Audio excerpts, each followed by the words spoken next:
été mon premier contact avec les grosses machines. Et les grosses machines, elles vous fascinent? Elles me fascinent, elles me font peur aussi.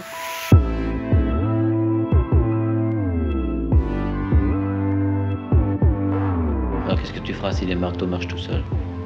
Je regarderai les machines, je les réglerai.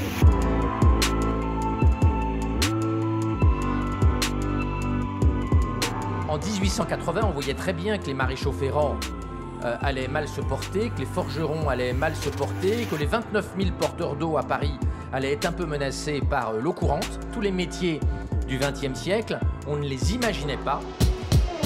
Welcome to San Francisco.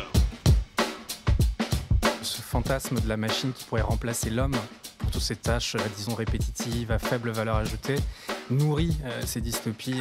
Veuillez s'il vous plaît signer sur l'iPad. Maintenant, je pense que la génération technologique que l'on vit va bien au-delà.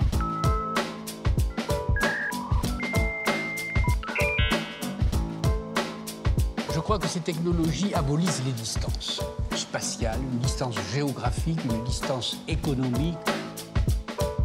L'information de ces réseaux, c'est l'énergie, c'est le pétrole du XXIe siècle pour vous. Short answer, yes. Un pays est d'autant plus prospère que le savoir est plus répandu. Le savoir est le pilote de la prospérité de demain.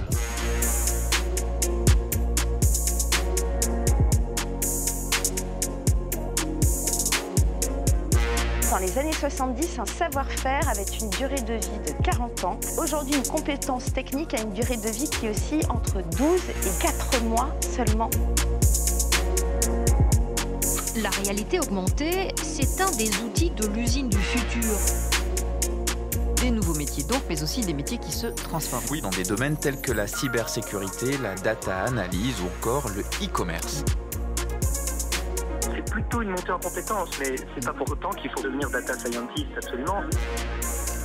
L'économie, la démocratie, l'éducation, l'agriculture, l'énergie, c'est les métiers du futur. Et ça devrait nous enthousiasmer et nous donner envie vraiment de nous retrousser les manches.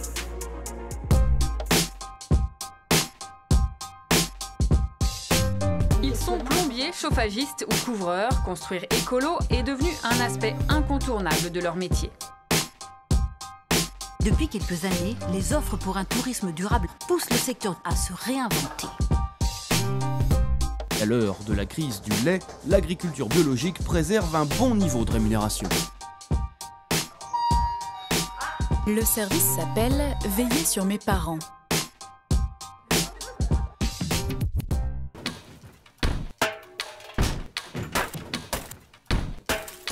On voit bien qu'il y a une génération d'entrepreneurs qui utilisent la technologie pour changer le monde, qu'ils aient 25 ans ou 50 ans. Ils n'ont plus du tout envie de travailler sans comprendre pourquoi ils travaillent. Notre routine intellectuelle est en train d'être mise à l'épreuve par ces transformations numériques. Ça nous amène à repenser cette définition qui est toute sociale du travail. La tâche répétitive qui est a priori pénible et pas palpitante est en train de disparaître, ce qui laisse plus de temps pour le conseil, pour l'échange et pour se former. Il est possible de valoriser les savoirs des gens à une condition, c'est de les mettre en situation de pouvoir les développer. Donc la question qui est derrière tout ça, c'est la formation, c'est l'éducation. L'obsolescence des compétences étant ce qu'elle est aujourd'hui, il faut prévoir des périodes de formation professionnelle tout au long de la vie. Former au numérique, c'est former à transformer la technologie en outil d'émancipation.